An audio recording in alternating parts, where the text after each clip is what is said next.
Perfect. Well, hello. Welcome everyone to Opcode call 226, which will be the last one for this year. Um, yeah, let's get right into it. It'll be another packed one. We have a few announcements first. So the first one is specifically concerning the holiday schedule. So uh, Barnabas had a comment on the agenda with the proposed schedule that I also think makes most sense. So I just wanted to briefly get an eye on this. So we have ACDE today on the 18th of December. Then we will have a few calls in a row that will be cancelled over the holidays. So next week, 22nd and 25th of December, both calls are cancelled. And then also the week after, 29th of December and 1st of January, both calls would be cancelled. We would then have restart the ACD schedule with 5th of January, which normally would be an ACDT because that's a Monday. And the proposal here is to change that into an ACDE. So basically start the year January 5th with an out of schedule ACDE. And that is just so that we can finalize any outstanding Glamsterdam scope decisions that we might have by that point, and really just start the year with a fully finalized fog scope. And then after that, we would continue as usual. So that week we would then, next to the ACDE, also have an ACDC on Thursday, and then the first ACDT of the year would be the Monday after. Does that schedule generally sound reasonable? If I don't have any objections, then we will just lock that in. Perfect. And then also just to mention, I talked with Tim, and while generally the idea was to basically have Tim take back over at the beginning of the year, we decided that it's probably doesn't make sense to do that right at the year cutoff. So I'll still head the call on January 5th. Awesome. So then that's the first agenda point. And then on the announcement side, Kev had a very quick shout out he wanted to give to a ZKVM roadmap document that he recently published. Kev, are you on the call? Yeah. I just wanted to quickly give some visibility to our roadmap doc, which just entails some of the projects we want to be doing going into 2026. If you have any comments, then please just leave it in the ETH R&D channel that we have called L1ZKVM, and Ansgar's posted a link in the comments. Perfect. Thank you. Yeah, and those were the announcements. So then we can go right to the H-star section. So we have a quick H-star sections before we get to Glamsterdam scoping, just because there's a few decisions we wanted to get out of the way. Well, a few decisions and one just quick summary. Fossil. We've talked enough about Fossil here over the last few weeks, so this time I want to just briefly inform you all, for those of you that were not on the call last week, there was a decision made to basically CFI Fossil for the upcoming H-star hard fork. So we will have Fossil as a kind of a pre-CFI DAP, and then we'll start the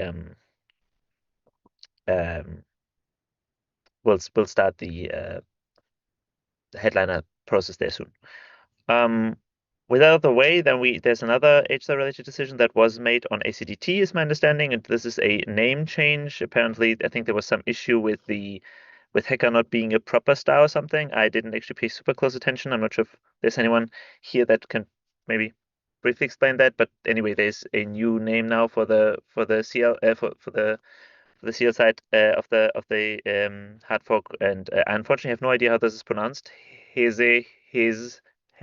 whatever. I don't know. Does anyone have context and or know how to pronounce this name?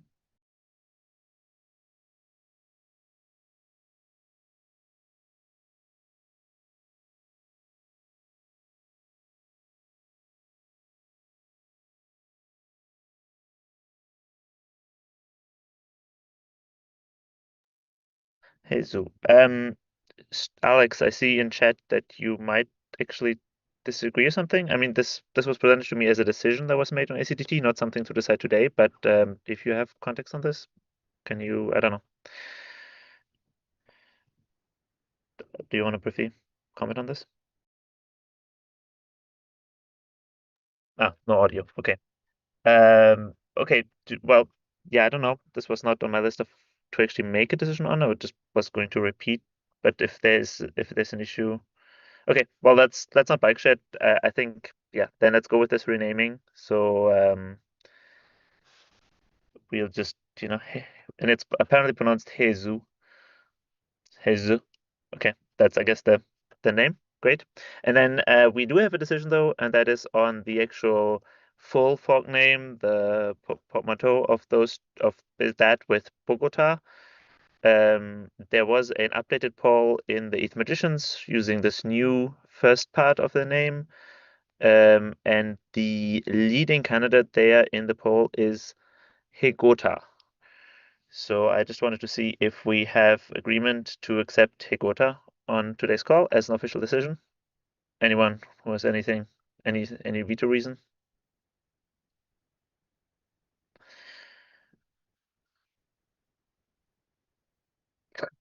I agree with Justin that it's a fun choice that it's unpronounceable. But yeah, okay. Sure. Then I think we lock in both that individual fork name and the portmanteau of Hegota. Yeah, looking forward to that fork. Awesome. And then one more. Actually, I see now that I forgot to put that on the agenda. That's my bad. But Nixo specifically wanted to get a sign off on the proposed timeline for the H-star EIP selection process, both a headliner and non-headliner. I can post a link to that in the chat. My bad for not having this on the agenda. Nixo, are you on the call and could briefly speak to this?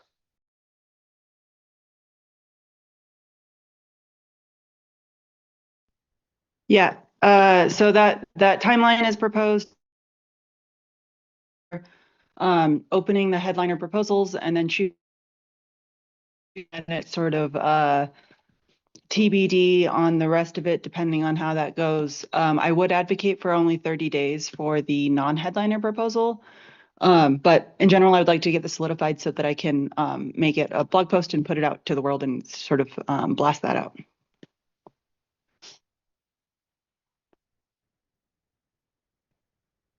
And just to clarify, I see that in this a link that you shared in the agenda that is this post by Alex, that there's still a few TBDs on the timeline, including what you said, right? Like the exact time span for proposing non-headliner EIPs and whatnot. So are you asking for clarification and fill in for these TBDs, or would you just announce them with these TBDs still in there?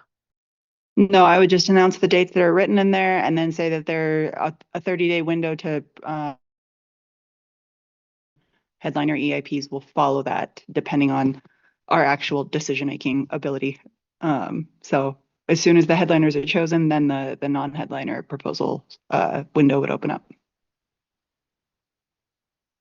Okay, sounds good. And just for people, so just so we have the foundation. So the proposed is that January 8th to February 4th, we would have time for focus discussion and headliner proposals. February 5th to February 26th, we would actually have headliner discussion and finalization. And then basically, yeah, as you said, proposal is to start the opening up the non-headliner section once this proposal, once the decision on the headliner is made. Do we generally have agreement on this? Does it sound reasonable for people? Can we announce this as the official timeline, or is there any wishes for corrections or adjustments?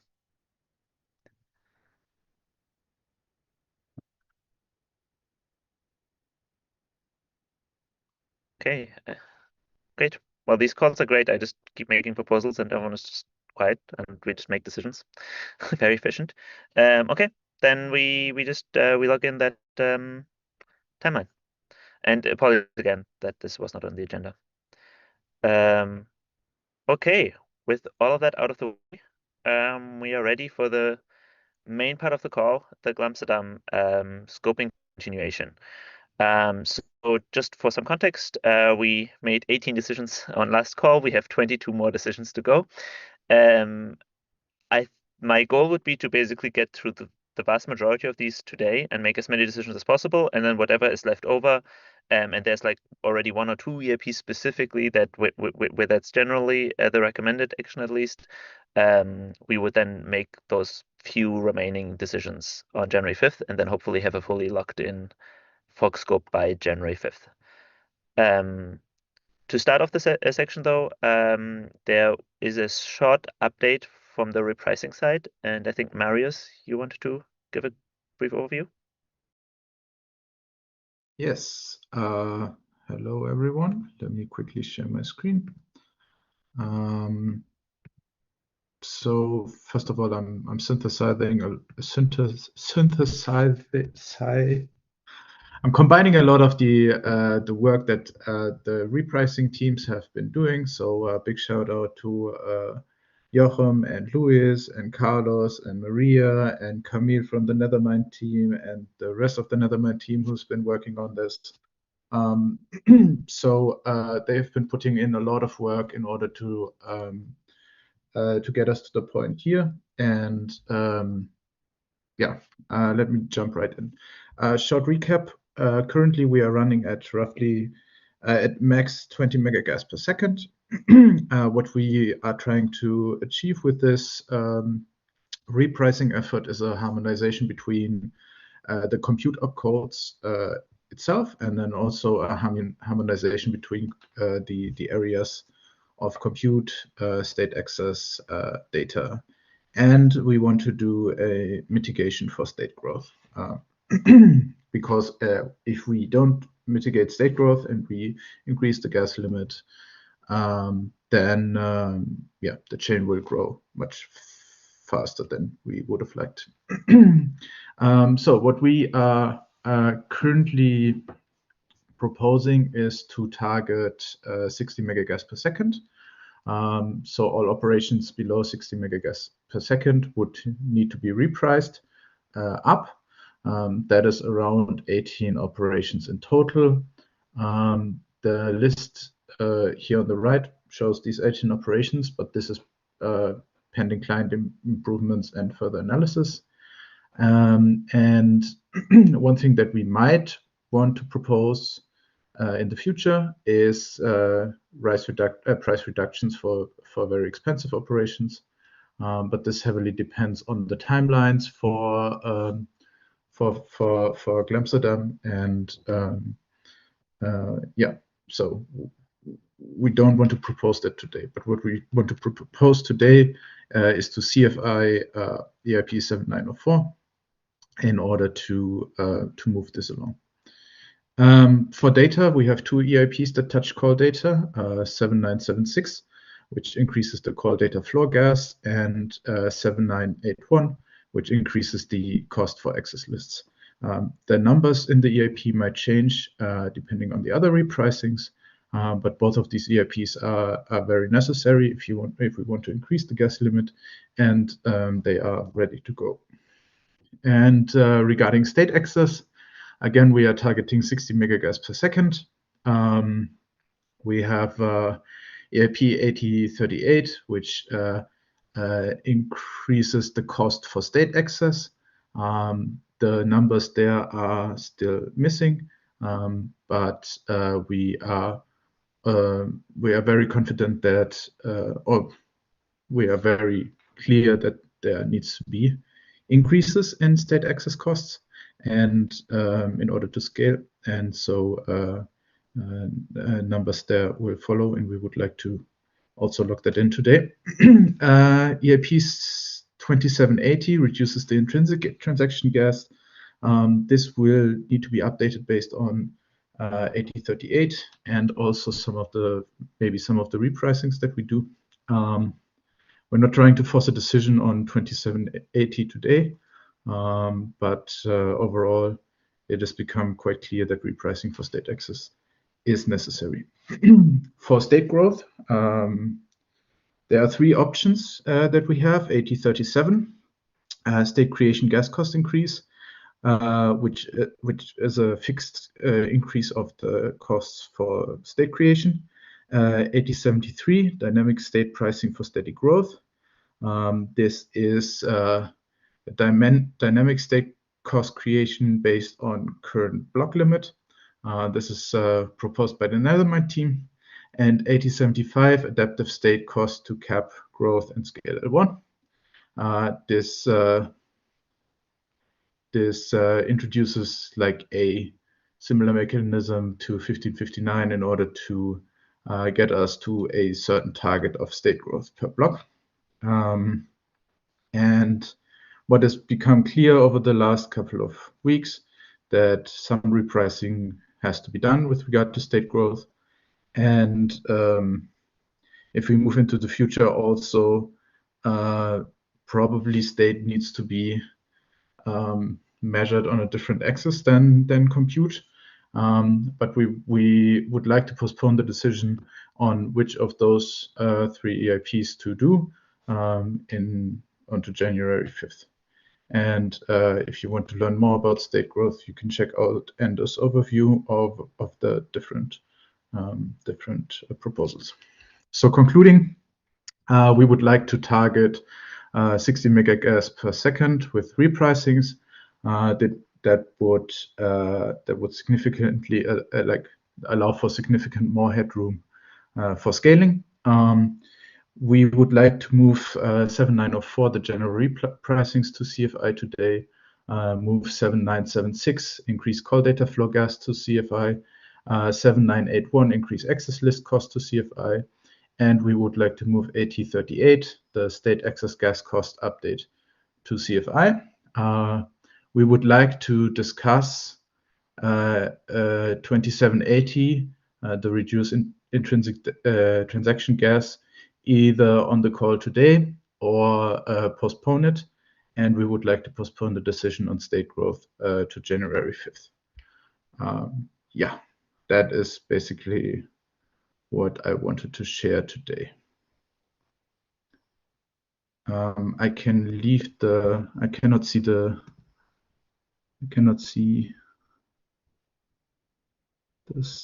chat, but I will leave this up for a bit so we can discuss it.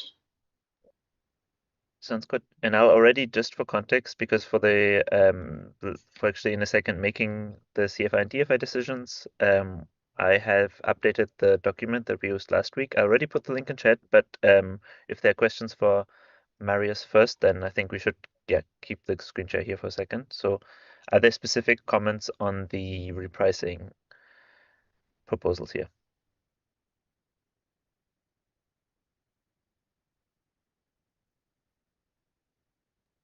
Just a quick comment on 2780.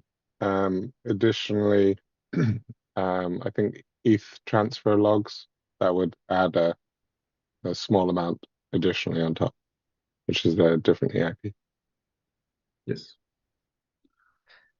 And also from my side, maybe just to clarify, so people are aware, right? The idea would be that while the base cost of a transaction would go down, in combination with the state access gas cost increase EIP, the cost of a transaction that would actually create a new account on the receiving side would actually go up, right? So basically we would then be in a world where we have two different base prices, and one of them is below the current 21,000 and the other one is above the current 21,000. Is that correct? Yeah, so it aligns the state growth, and the cost of that account creation will be,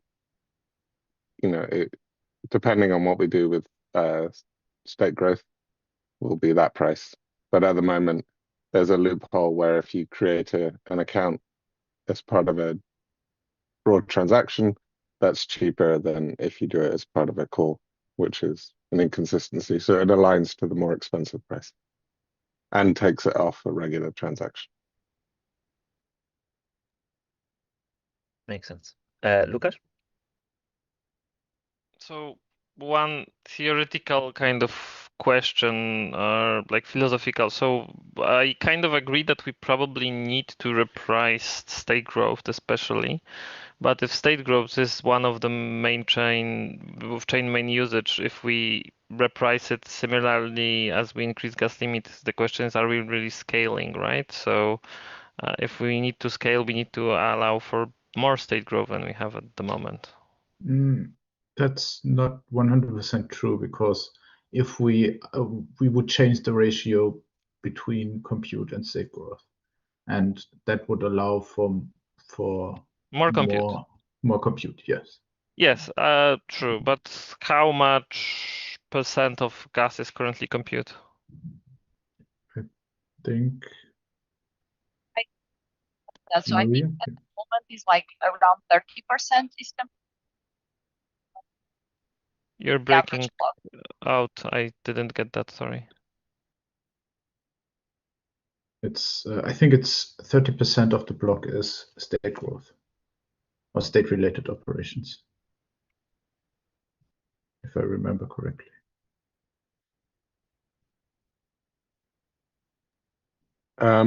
Also, with the repricings, if we do them, we're reducing the price of compute, so we are effectively increasing, in a relative term, the price of state. And it's also dependent on the gas price, which is my concern with the basic state growth one, where if we just versus the two targeted, this is targeting a certain amount of state growth and adjust the price. If we just increase the price of state, then potentially the gas price drops, and therefore we end up with just charging less and doing the same growth. Right. In the interest of kind of getting through much of what we want to get to today, I would propose that we specifically do not discuss the state growth side of this until January 5th, unless people, of course, think that we can't make decisions on these other ones before we actually have discussed state growth more. Then of course, we can revisit that. But yeah. One more clarification, maybe, Marius, because I think many people here are still under the impression that most of these EIPs are basically proposed as is, because there was this strong urge to make CFI decisions today. We actually are in this position where I think a lot of these, some of these EIPs are proposed to basically be included as is. So the data ones, for example, and the state access one are basically proposed to be included as is. The general repricing one, that one I think we need to clarify for people here. The proposal, at least from the repricing team side, would be to radically reduce its scope only to increasing the cost of compute-related operations that are not currently performing at this 60 megagas per second floor, and remove all other changes to pricing on the compute side. And so that includes removing all of the cost reductions. Again, this is just the proposed approach, because there were concerns around testing scope for a larger set of changes. This could be revisited, but I just wanted to say that just so we are on a shared understanding of what the proposal here is, at least from the repricing side. So the proposal is exactly. radical reduction in scope. Yes. Like we are at a point where it doesn't make sense to think about what could be done maybe in a certain future. I think it is more important what can be done now and what will bring the biggest benefit. And the biggest benefit right now is to reprice these worst cases that we have in the EVM, and then be able to increase, at least theoretically, the throughput from 20 megagas per second to 60 megagas per second. And that is before block access lists and before PBS.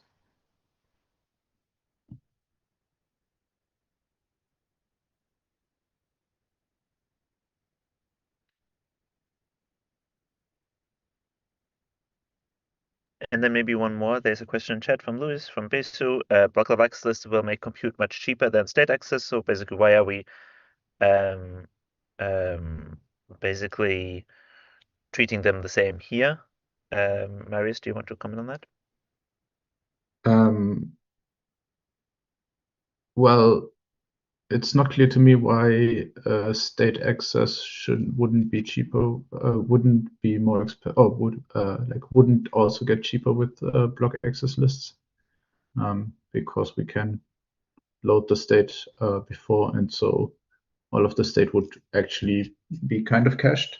at the moment of accessing the state.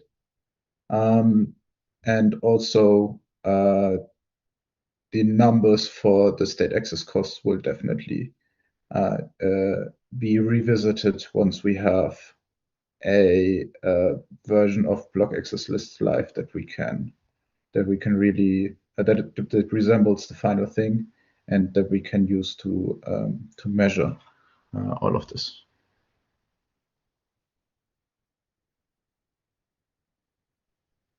Right. And basically, for context, this proposed 60 megagas per second floor is in a way more heuristic of saying, yes, we could continue to wait until we have perfect numbers post block list and EPBS, but by that point we'll be very late into the fork process. So instead we just do the next best thing, the cheap thing to do here, that is just to pick a pragmatic floor, and then yes, probably after the benefits we get from block list and EPBS, that probably means that compute and state are not quite performing at the exact same level because they'll receive somewhat different speedups from these changes. But given that it's hard to predict how they will fall out today, by just targeting the same floor, we'll get similar-ish benefits at least. I think that is the intention here behind such a simple shared floor. Okay. Do we have more questions to this? Because otherwise I would just start to like have us move over to the other document, the main document with all the EIPs, and then we can talk about whether to follow these recommendations or not.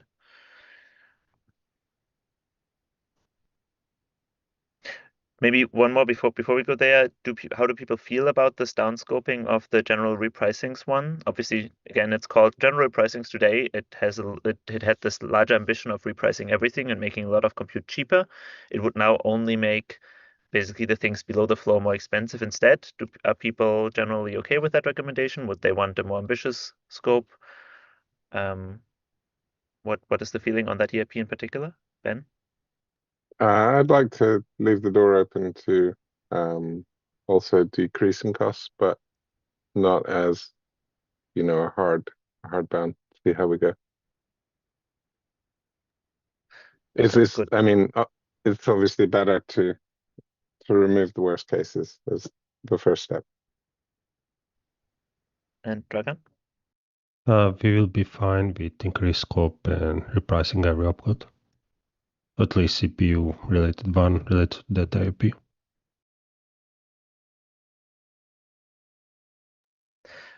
So right. And the problem with increasing scope is that the work is not on the client teams to do this. Like the work on the client teams is very easy. They just need to change one variable. The bulk of the work is on the testing teams and the benchmarking teams to do all of these benchmarks. And we have a lot of people working on it, but I don't realistically see us.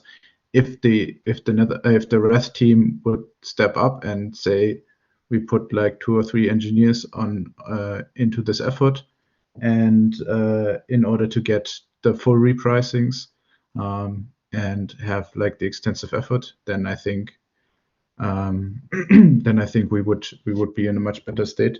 But as I've seen in the discussions around repricings and state float,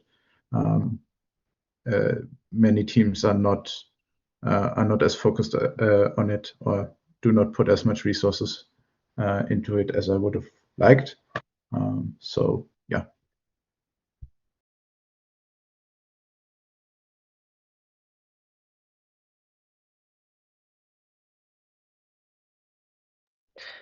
Dragan? Didn't we have like that big gas? I'm not sure how it's called. Basically, 4th or 5th version that basically specifies how or recommend how the gas should be moved. And wasn't this AIP basically based on that data? Shouldn't we just reuse those data? Basically, somebody already did that kind of work.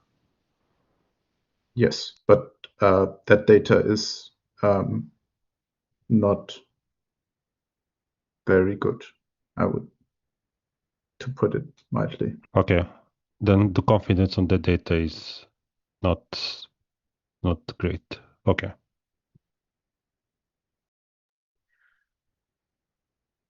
Yeah, and maybe one last comment there from my side. I personally think that repricings will be a big part of Ethereum going forwards in general, and I think the plan is to add this into a more standardized pipeline and say by H star have enough confidence in the data situation that we can also do more larger scale repricings.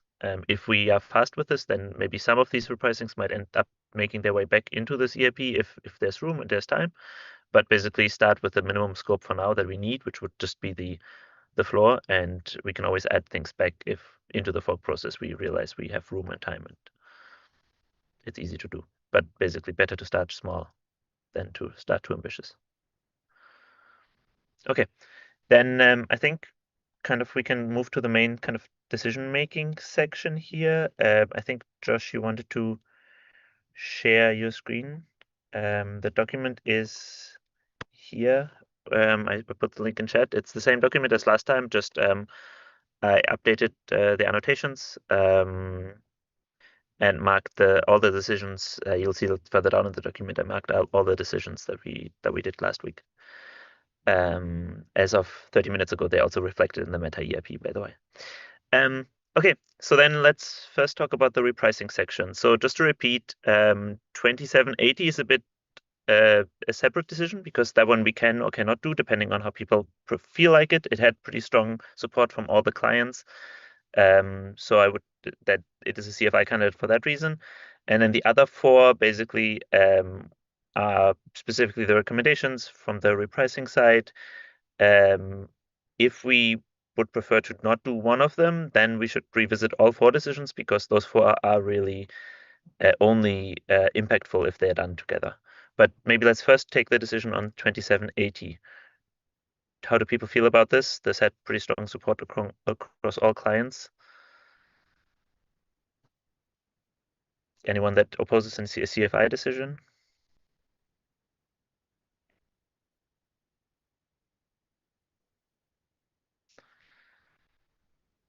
I obviously support it, but I'd just like to highlight, as I say, it does also depend on some other repricings for the exact numbers. Yeah, I would say in general, this is maybe something that's a bit unique to this section, the entire kind of repricing section here.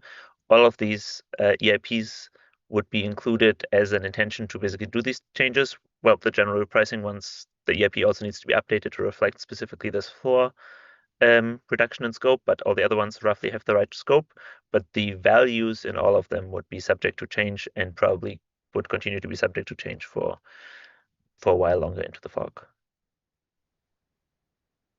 In general, 2780 makes sense to add.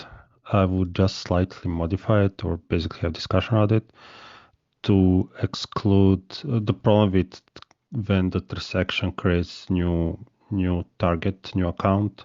I would make this dynamic check. Basically, make intrinsic gas only include the bytes that's going to be sent and the account access of the caller that's going to be done. And when the transaction starts executing, we deduct additional gas depending if the value is more than 0 and if the target account is not existing. And of course, fail if there is not enough gas to do this action. I mean, that's essentially what it does, what it proposes. So it breaks down the intrinsic gas into parts and then says, okay, so the intrinsic gas is very low, and now, depending what you're doing on top, you start adding parts rather than. Yeah, but it does it as the part of intrinsic gas. What I'm saying is let's split that to not have additional check in transaction pool and just do that check as part of execution. In that sense, the gas that is part of intrinsic gas, it can be split from the gas that's needed for creating new state. Okay, but that would just be the gas limit on the transaction, and then you'd fail by saying that. Doesn't So, even. Okay, I think there Dragan, were some more details. Yeah. yeah, my question is, Dragan, would you feel comfortable, say, CFIing the CIP today and then figuring out these details afterwards asynchronous, or would you prefer to basically have all of these details worked out before you would want to make a final decision? CFI today. Anything that we chose, it's good enough and can be included. It's not a blocker. Okay, then anyone else with something they see as a blocker here?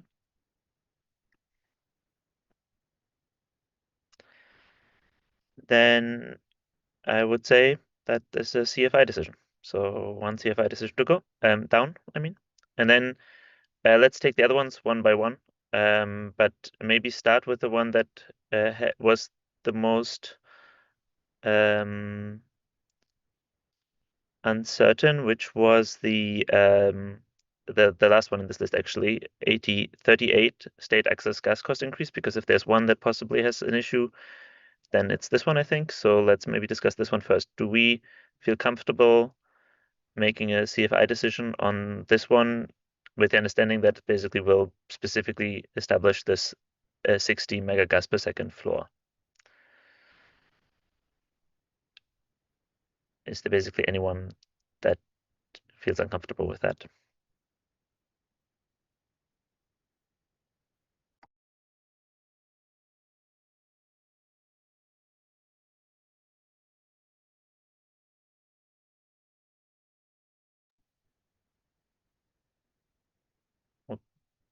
Is there in general, like, is there support for CFI? Do people not have an opinion? Like, what is the client situation here?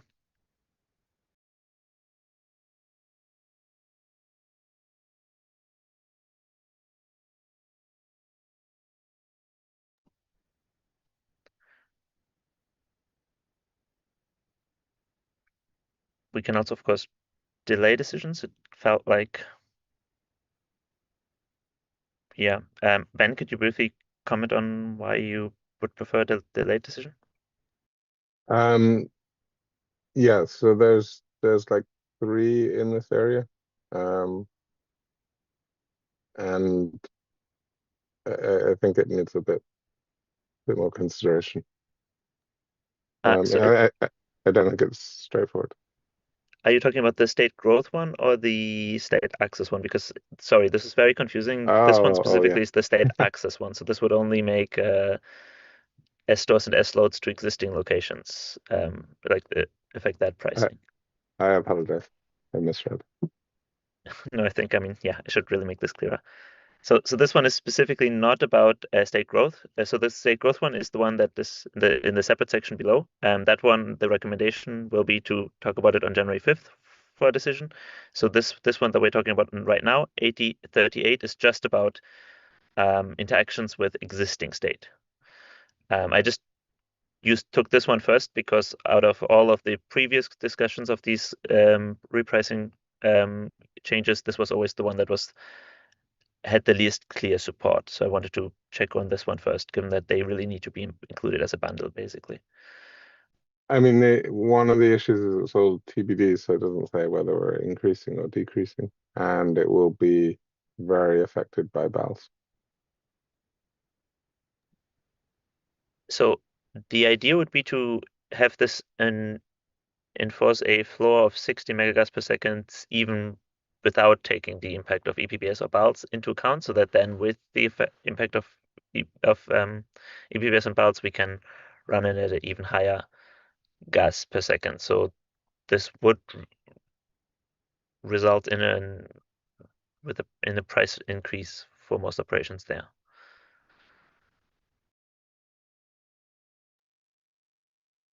And it does have the issue that we may break a lot of people who do gas introspection limits.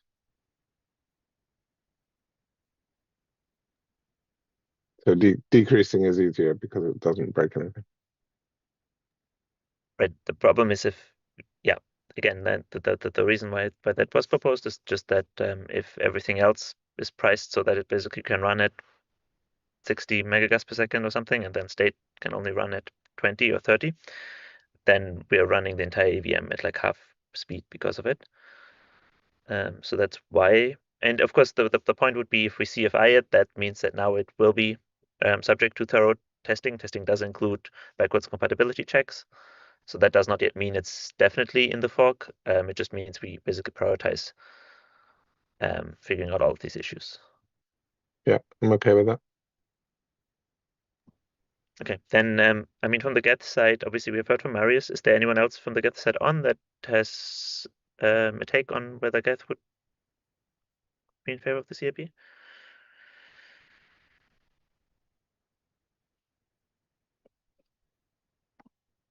Otherwise, I would just take Marius's take on this for Geth. And then do we have from Reth, Besu, or Aragon, do we have opinions? On basis side, I think we are fine with this EIP. I agree, like to be TBD is a bit confusing, but I guess I know that there are some benchmarks that are happening right now. Yeah, if the repricing is based on real data and the benchmarking, I think it makes sense to change state access pricing. Sounds good. And yeah, I think basically this is the main decision we have to make for these 4 EIPs. Do we make the inclusion decision today, knowing that there's still quite a bit of benchmarking work to go, or do we basically just keep them in this PFI state for as long as we take for the benchmarking, which basically delays the decision for quite a while longer? I personally would be open to both, but I think overall there was strong desire to basically make decisions sooner rather than later. Guillaume? Yeah, in this respect, and to be like full disclosure, people from my team have actually worked on I think this is the IP someone from my team worked on. But I think we should include it because if we don't, consider it for like if we don't CFI it, everything will be pushed down the road. Like, okay, this one hasn't been benchmarked. Let's not look at it until it's been benchmarked, and so on. So if we don't CFI it today, I don't think the benchmark will happen as quickly as we need them. So I would be in favor of CFIing it just for this reason.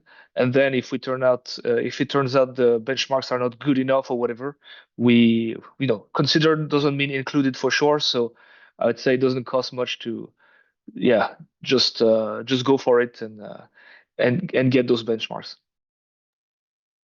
Okay. Yeah, I think that actually seems to express sentiment here quite well for people. Then I would propose we actually make a CFI decision now. Last chance for anyone to object. Okay, then we CFI 8038. For the other 3 in this list, then let's go just one by one from the top. So next one would be 7904, general repricing. Again, just to reiterate, the current shape of the EIP, as you can see it if you click on it, it will be still the more ambitious scope that would be touching a lot of compute. The idea here would be that we are CFIing it with the decision of only downscoping it to the cost increases to establish this floor, and later on into the fork process, see if we possibly have room to add back some of these cheaper prices. Is there opposition to CFI there?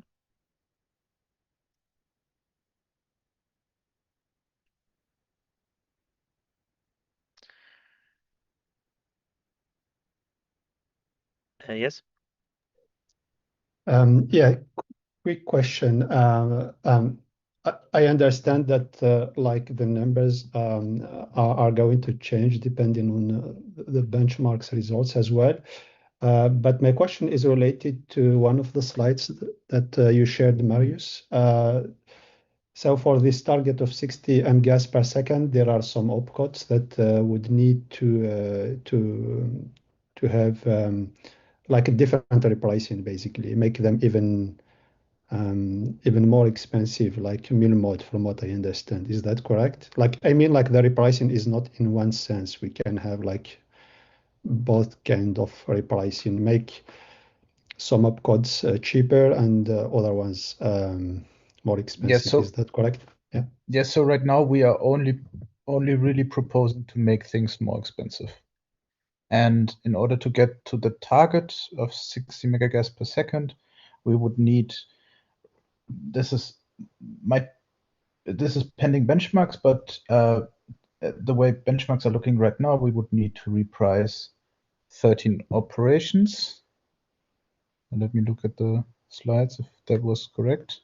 18 operations. 18. So sorry, 18 operations. Yes, and some of them would only need to be repriced by 10%, but some of them would need to be repriced by like 3x roughly. So for example, the point evaluation precompile roughly runs at the analysis that we did right now are P99 of like 7 days of benchmarks. So like, I don't know, like 50 benchmarks or so of all clients. And in P99 we arrive at for the point evaluation we arrive at 31 we arrive at 31 megagas per second. So we would need to reprice by 2.5x. I see. So, so just to be sure, EIP 7904, like as it is today, it is more about like having more throughput on arithmetic operations. So basically, make them cheaper. Are we talking about like the opposite, like make? Yes, exactly. Okay. So yeah, we will be considerably rewriting the list in 7904. Ben? Yeah, so I assume the goal coming out of the minimal changes would be to be able to increase the gas limit versus do more at the same gas limit, which would be the lowering price. Yes.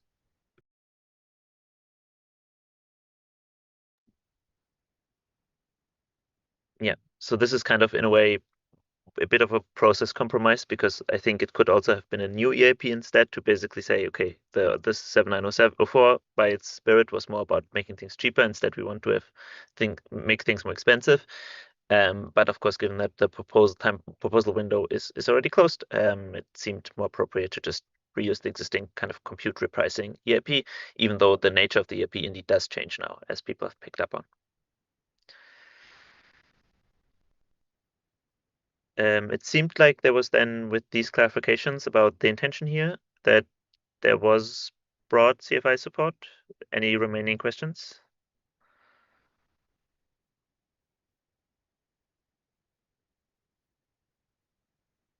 Okay, then we can CFI this one.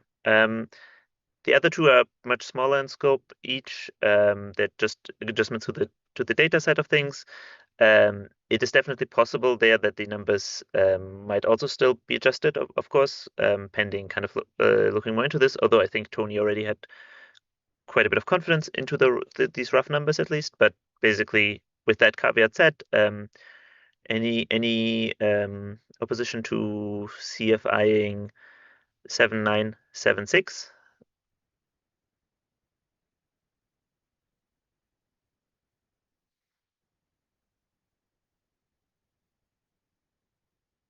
Then I would say CFI. And any opposition to CFIing 7981? That is specific to the access list. Ben? I just like to express a strong support on that, because access lists, since we are also doing valves, they become sort of irrelevant, other than the very original purpose that they were introduced for, which was fixing broken contracts. But otherwise, they're like a hindrance. Yeah, I agree. Okay, then, but yeah, let's for now just see if I did this, and we can in later folks think about a more proper deprecation. But yeah, okay, then we CFI all EIPs in this section. Nice. Just to move to the next one, again, the recommendation would be to not make a decision today on basically the exact way in which we want to tackle state creation, state growth pricing. Do people agree with that? To delay that decision until January 5th?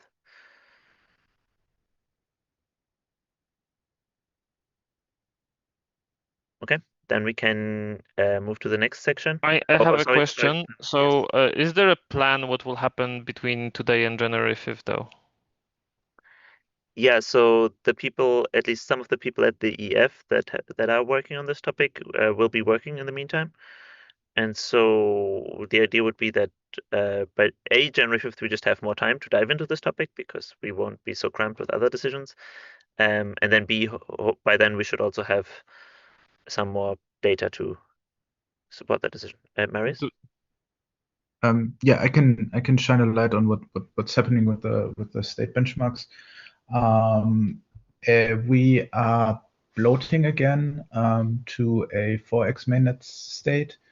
And in the meantime, we are also updating our infrastructure to run these the state-related benchmarks on basically different state, whatever like snapshot we have of whatever network we want to run, and we want to run them on a snapshot of mainnet, on a snapshot of 2 times mainnet, and on a snapshot of 4 times mainnet at least, to see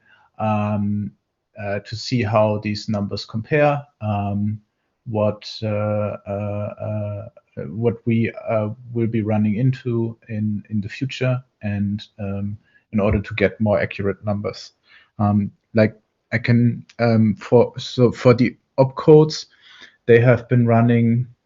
Also for the compute operations, we have pretty good benchmarks now, and they have been running every couple of hours. But for the state benchmark, the infrastructure is just significantly more complex, and so we have had some benchmarks, but the numbers are not super reliable because they cannot be run like, I don't know, 5 times a day. And so, yeah, we just need a bit more time.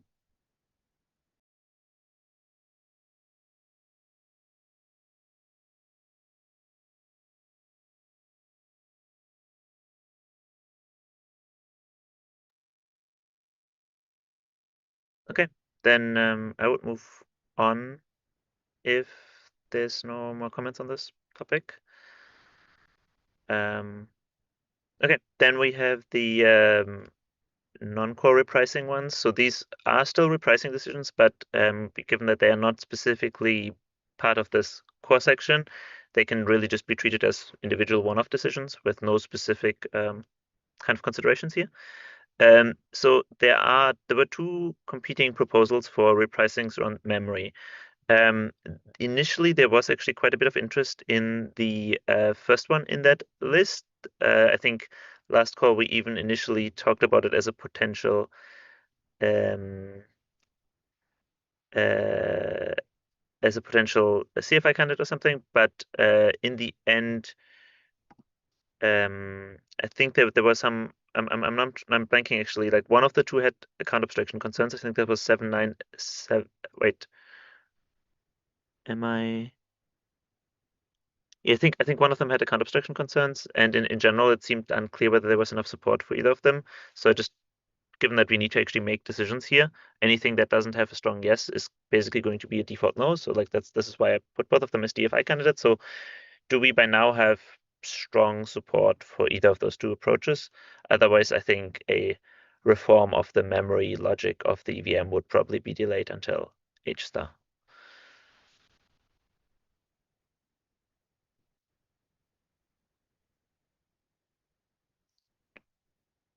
Oh, yes, we no longer have to say H star. That's right. I already forgot what we call it. Hegota, not Hogota, Hegota. Yeah, exactly. Anyway, so do we have? I basically, yeah. Let's go through them. 7686. Suggestion is DFI. Does anyone want to argue against DFI?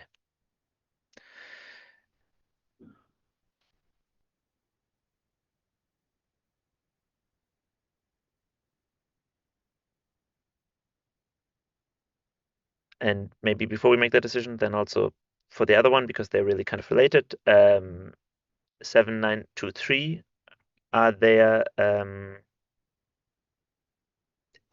would anyone oppose a DFI on this one?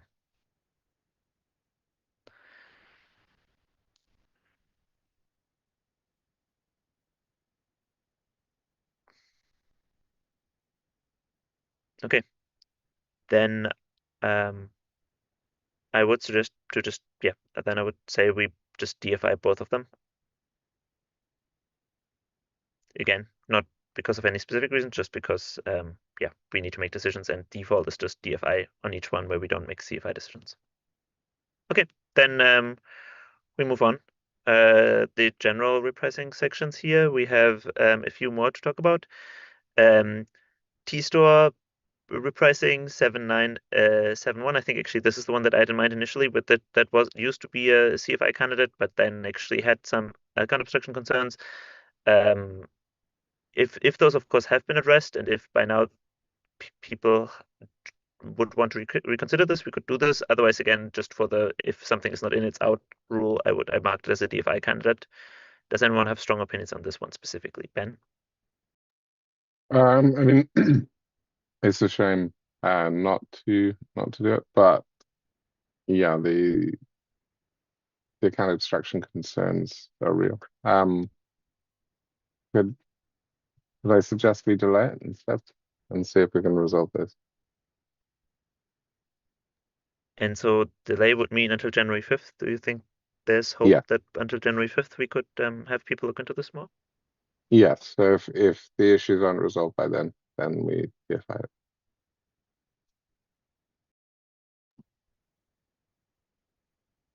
And just to answer the question, Dragan, from chat, I think in general, my understanding at least is that any EIP that introduces specific hard caps on any individual type of usage into like the actual inner execution of a transaction, so not like outer, like say call data size or something, but the inner part of an execution is just problematic because any transaction that bundles the operations of multiple users that are shared basically, then one user can use up everything up to that cap, and then another user's operation would fail because of it. Or so, I think that's roughly the type of concern that always comes up on these types of changes, and this is why gas in general is so elegant, because you can check, right, once one user operation returns, did they consume, in how much gas did they consume, is there still enough gas left, all these things. So that's a failsafe. But if there's some sort of secret second counter that could also run up and at some point block the transaction execution further, that really basically breaks all of these use cases that bundles multiple user operations for multiple users. So I think that is a general type of concern. Yeah, I think the AIP is unfortunately named because it doesn't just include hard limits. To be honest, hard limits I would remove for that AIP, but it reduces some gas for accessing all the created transient storage. So that part is quite nice. So yeah, maybe just removing hard limits and leave it for the gas to be basically limiting factor for transient storage would maybe be a solution for this. Yeah, I think the issue why it has the hard limit is because if it just decreases the gas price transient storage, the amount of memory you can allocate becomes huge. Yeah, but it has different pricing if you increase the transient storage or when you just access transient storage to just change some existing transient storage. It so has you mean different tiers. Maybe just drop the price for access, but keep the storage high. Yeah, exactly. I think the gas values maybe need to be, they will depend on general repricing that we do, but in general, yeah, it seems like a nice AIP. We from red side we mark it as neutral, so it depends. Do we have like, do we want to include it or not? Okay, It's then I different would. mechanism, so it's not just a repricing group. Sorry. No, yeah, that's fine. But then I would maybe suggest indeed that we follow with Ben's proposal and just delay one more time until January 5th, because it seems like people would still like to include this in general if we can find a way to make it safe. But also that, of course, means the understanding should be that the default here will be DFI. So on January 5th, and unless we have a way to resolve all open questions, it will be DFI, but people want to give it one more round of chance, basically. One more chance. Okay, so then delayed decision on 7971. And then we move on to 7973, warm account right metering. This one is a DFI candidate just because it basically was kind of one of those middling EIPs, not much support, not much opposition, which makes it a default DFI. Anyone that wants to oppose DFI here?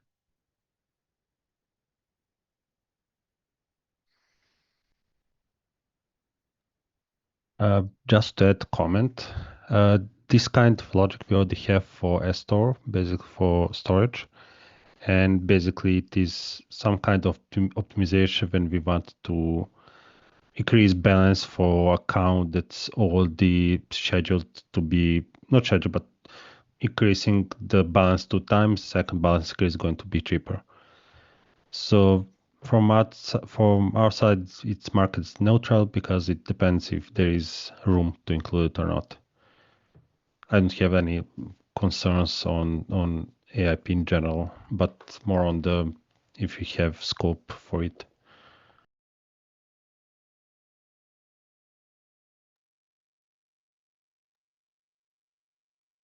Right. That doesn't sound like a passionate CFI argument, so then I would stick with DFI here. Okay, then DFI on this one. Then we have one more in the section, EIP 8032. This is the size-based storage gas pricing.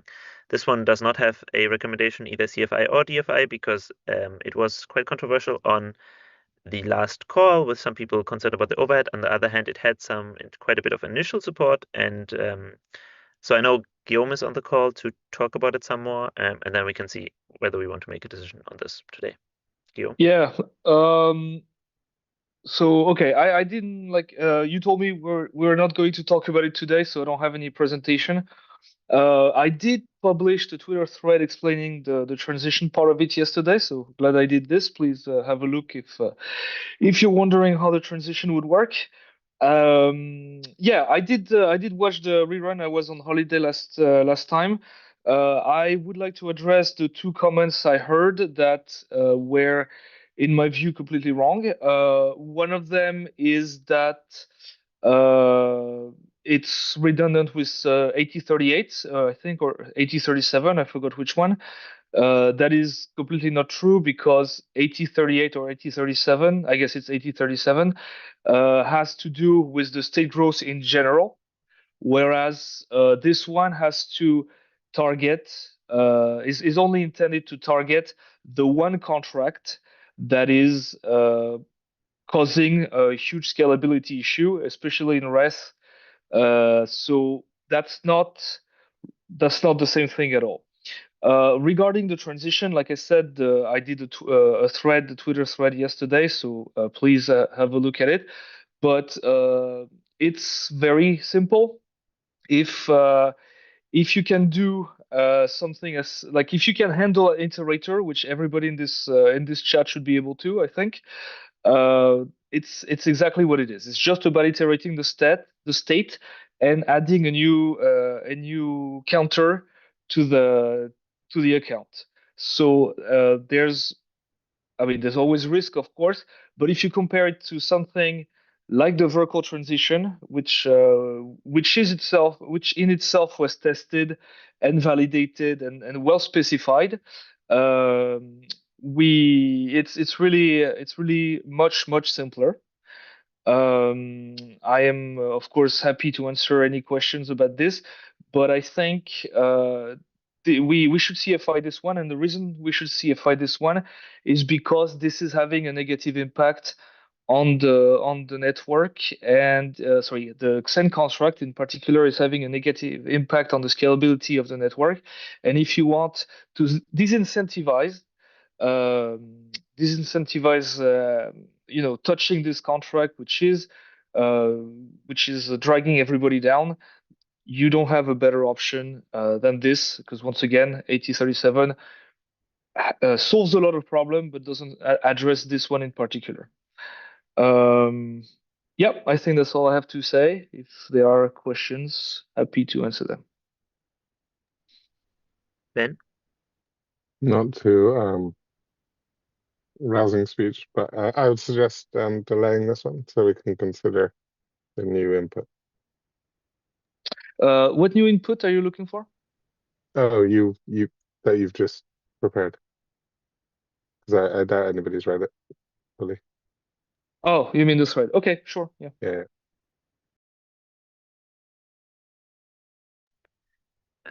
Matt in chat, no, delay would not mean CFI. Delay would mean making the CFI decision on January 5th. Yeah.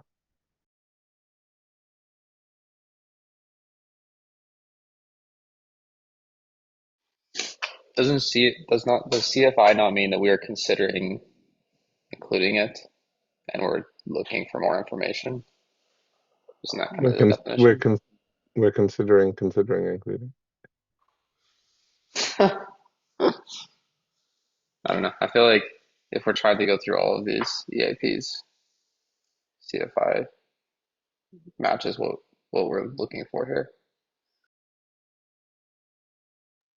I have a question. So the potential downside here would be that if we have like a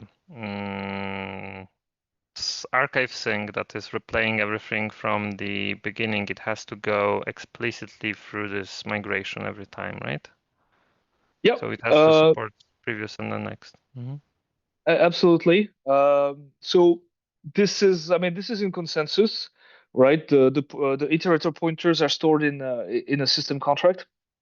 So you have it's part of the consensus. You do have to replay them, and but this is just unlike the vertical transition. This is just iterating what we call the snapshot or the flat DB. So this is something that over a full sync would take about 30 minutes extra, 30 extra minutes, which if your full sync is just as hours, is just a drop over the course of a full re-execution.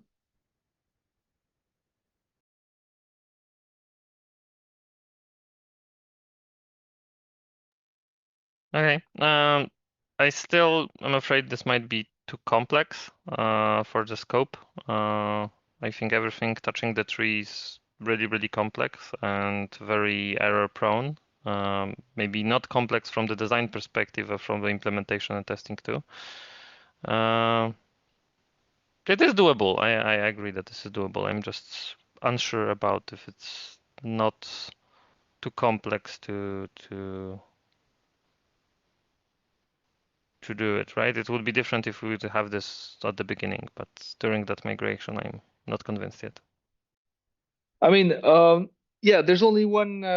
If it feels complex to you, I can only, I can't really tell you anything for just feelings. Like I'm happy to take some time, aside and discuss it and try to change your mind. But if you're just telling me it feels complex, I can't I can't say anything that's gonna change your mind. Yes, touching the state is complex in a way, but this is something that has been tested, that has been done by Guess and Besu. Nethermind was more or less on the close enough to doing it. I think Somnat did something like that for Aragon. Actually, not sure. I should check with him. But it's not like it's completely misunderstood by everybody. Every client, okay, most clients have done something similar for the vertical testnet. So it's not like yeah, it's not like it hasn't been done before, and yeah, okay. All I can offer is let's talk, and let me show you how it would be done.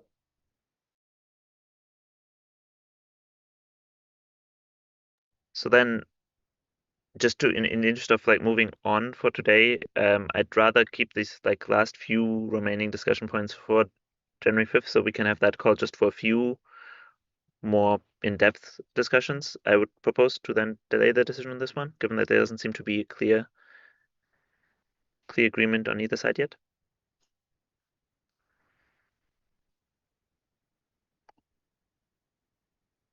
Okay, then let's move on.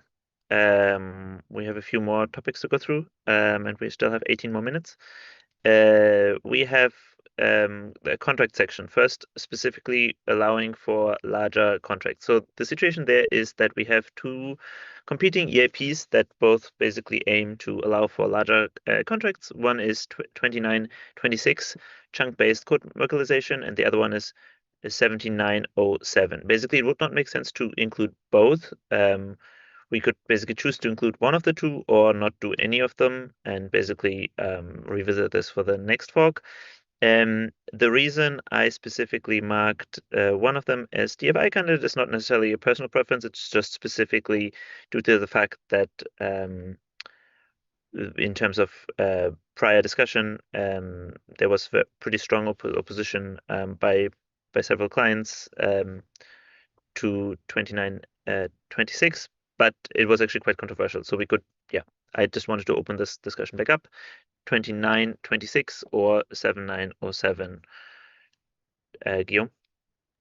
Yeah, I'm actually quite surprised that you say there was strong opposition because I did present it twice, and I don't remember any opposition whatsoever.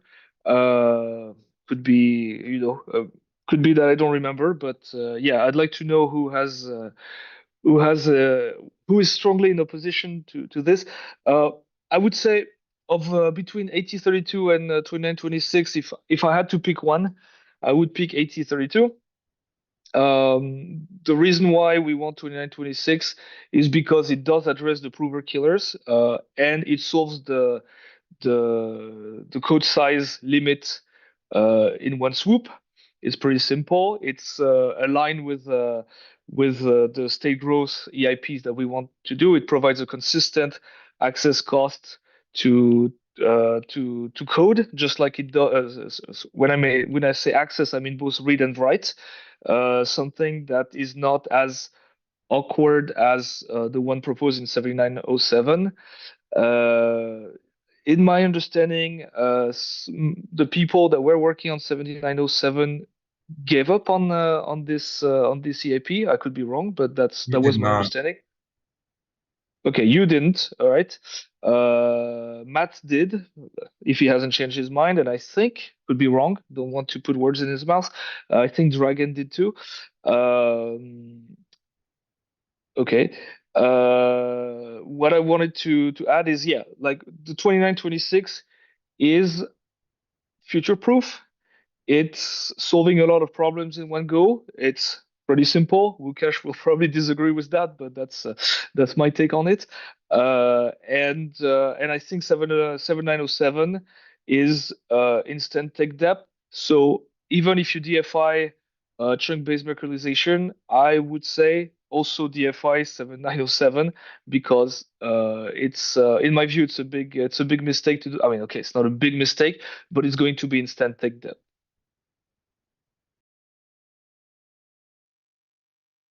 I don't even think they're fundamentally incompatible. Right. Ben? Yeah, so 7907, we dropped that from Fusaka, but that was because, I mean, it was very late in the fork and there were complications with it, which I don't.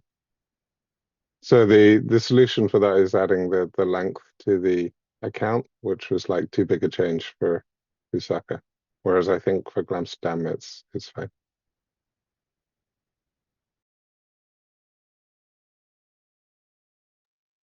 Right. Greg? Yeah, so from my side, yeah, just going to say that, like I also shared in the PR that, like in Lido internally, we checked a bit those two EIPs. It seems to us that 7907 is simpler, and TI also posted some text on the PR. My main point is like it's important to increase the code size limit. So the option of have neither of them is too bad.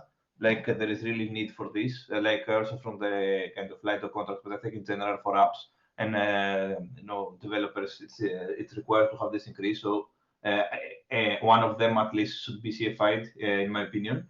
Yeah, and the reason that we think that 7907 is appropriate is that it seems to us that it's much more clean in the sense that it says it set a specific cap of 48 kilobytes, and it's kind of more pragmatic short-term solution. So if this is wrong, that so let's say client teams believe that it's more complex than the other solution, then that's fine.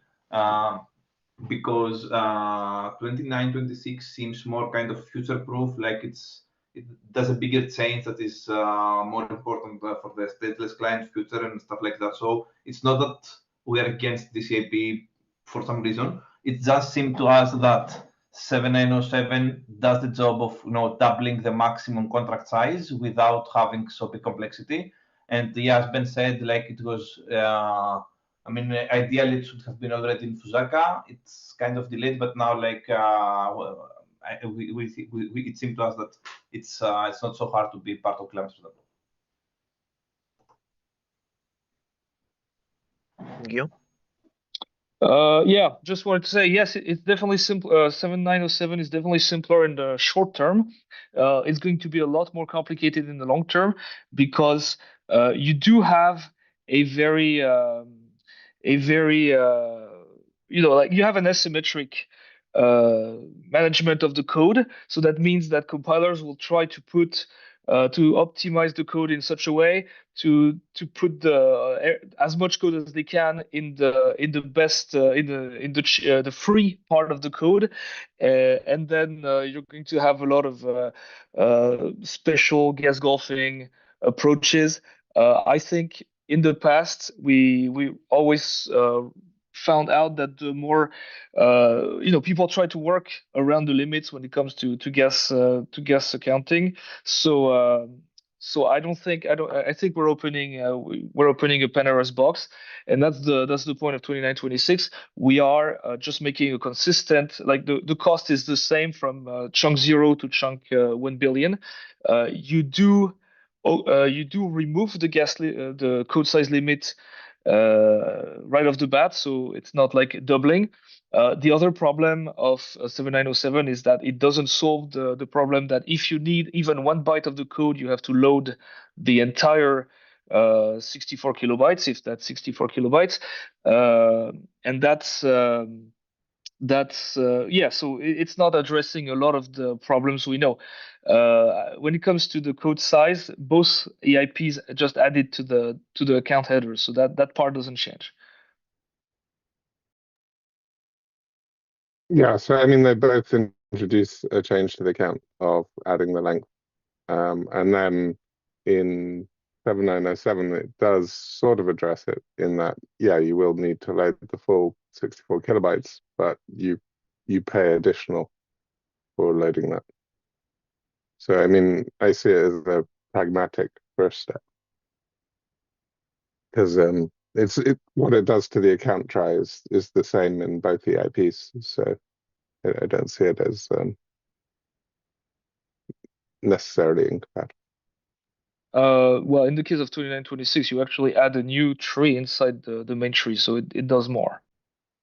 Yeah, but I mean, they both have the same first step, which is adding a code length to the account. So that's the same change, and then the additional is just gas pricing and a higher limit.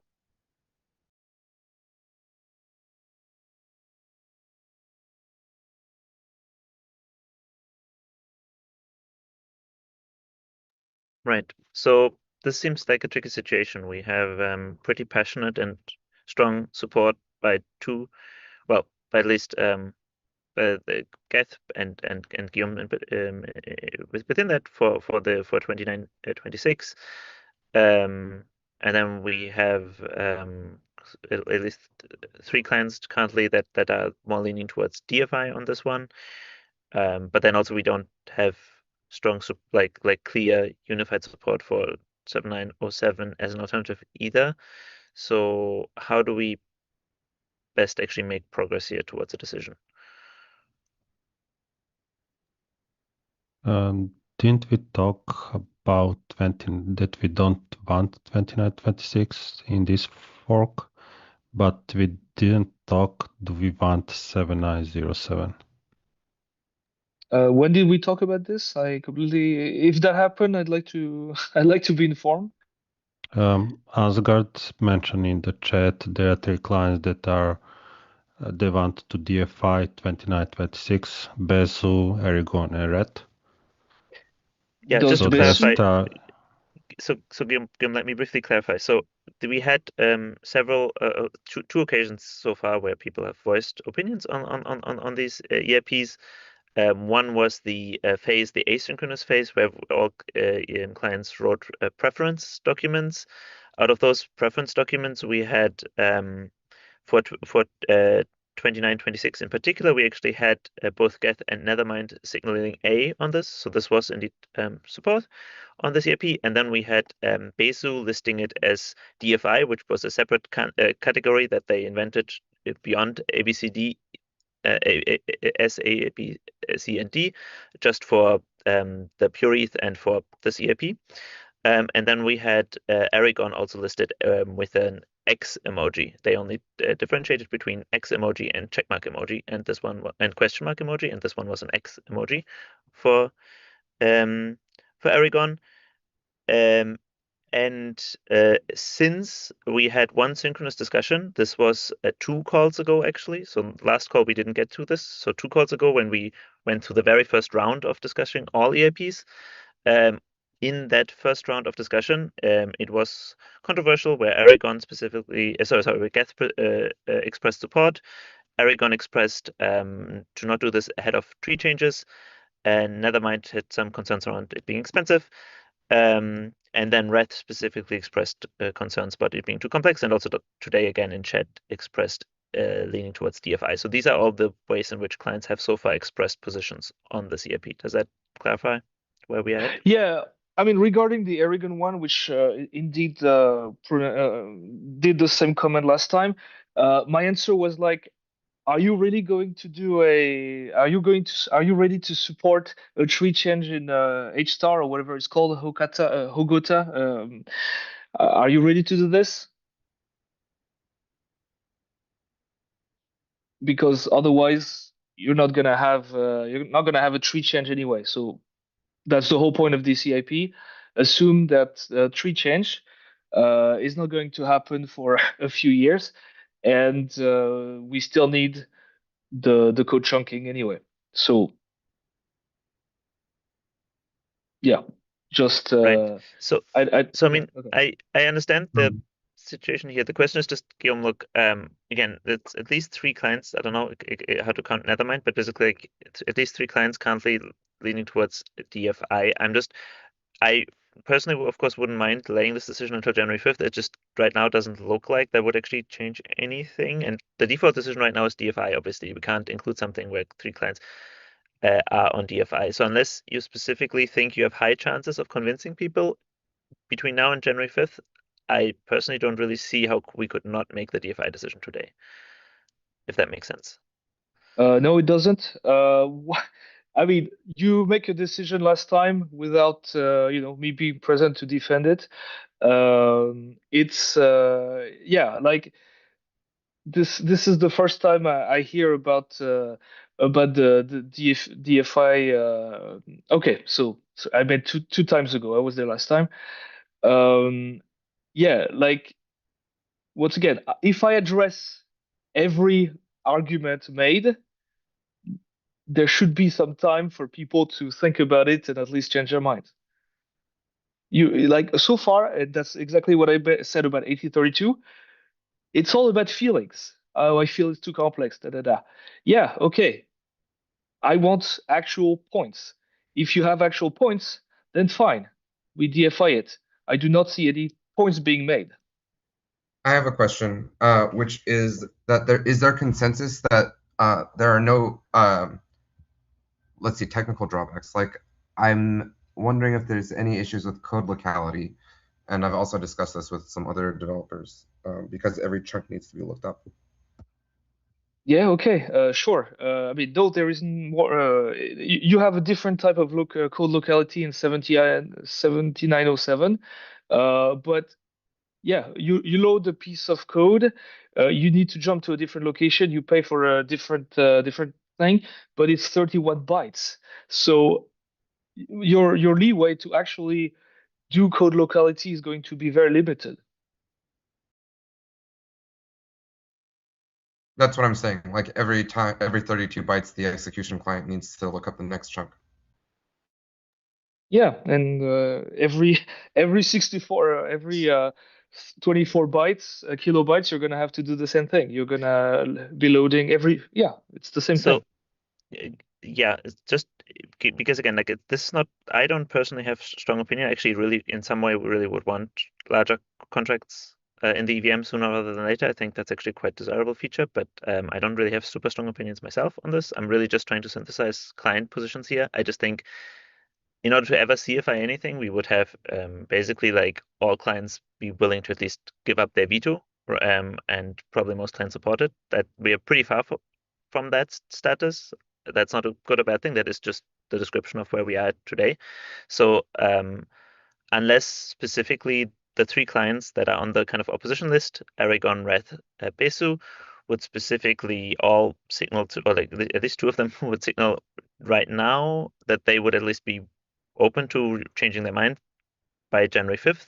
I think just process-wise, there's not really much of a choice other than to make a DFI decision. And I really would not want to carry this on over into January 5th, unless, again, there's a specific reason for that. Lukasz? I have two questions. One, was this prototype anywhere? And does this prototype have potential performance problems? Because now you're loading code, potentially you're loading code as you do load state, which can create heavy latency issues. It can be probably mitigated with preloading it or still keeping this code also by hash and just loading it all and just going through memory. But yeah, there are some questions around that from my side. What's the second question? Was this prototype, and does this prototype handle any performance degradation potential here? Because this is kind of loading on the code on demand, and if we actually do this while executing, we will probably blow up execution times by loading code a lot from database. And so it needs to be handled better, in my opinion, in practice, right? In theory, we might keep this this schema of trunking, but in practice, we probably want to preload a lot of code or the whole code when we execute it. So regarding the first question, and I know we're at time, so I'm going to try to be quick. Has it been prototyped? Yes and no. It's been prototyped inside Verkle. I didn't bother implementing it because I figured the bad decision was likely to be made. And my time is unfortunately limited. Regarding the loading, I would expect. I mean, yes, if you start loading it chunk by chunk, like actual chunk by actual chunk, it will probably be much slower. This being said, I expect you would be putting code chunks in pages, so the limit, like the performance hit, I'm expecting are much lower than that. But if okay, I could implement it. I just need to have the assurance that at least there's a chance that it's worth it. So I'm still waiting for. Yeah, then thank you. And again, like I'm sorry, I'm really not trying to be confrontational here. Just trying to like move the process along. So like I would then briefly go through if we, 2 more minutes here, and see if there's still people from the clients here, and they can indicate whether they are open to, having their mind changed by January 5th or whether that's hopeless. So, say starting with Reth, do we think from the Reth side, do we think this is a soft no or a hard no? Like, what is the take on this EIP? In general, DFIing it for Glamsterdam. Okay, and from Bezu, do we have anyone still on the call? Yeah, we're still in the DFI camp. We like this a lot better with other state tree changes. We're not opposed to it on its own, but we do think that it should wait for a time when other state changes are going in as well. Or sorry, tree changes are going in as well. And Aragon?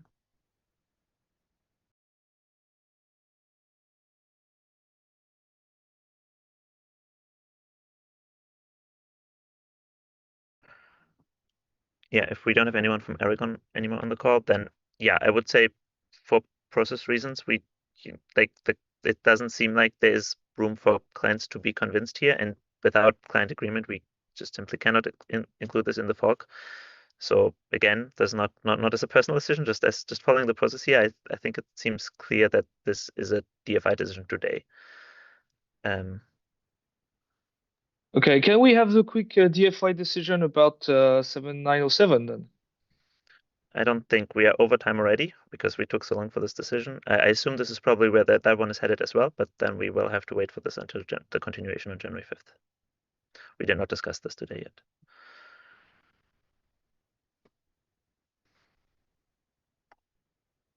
Okay, then, so just to repeat, DFI on 29/26 and decision delayed until January 5th, 7907, not specifically because this one needs more time, just because this is the cutoff of process where we got to today. So this is the continuation.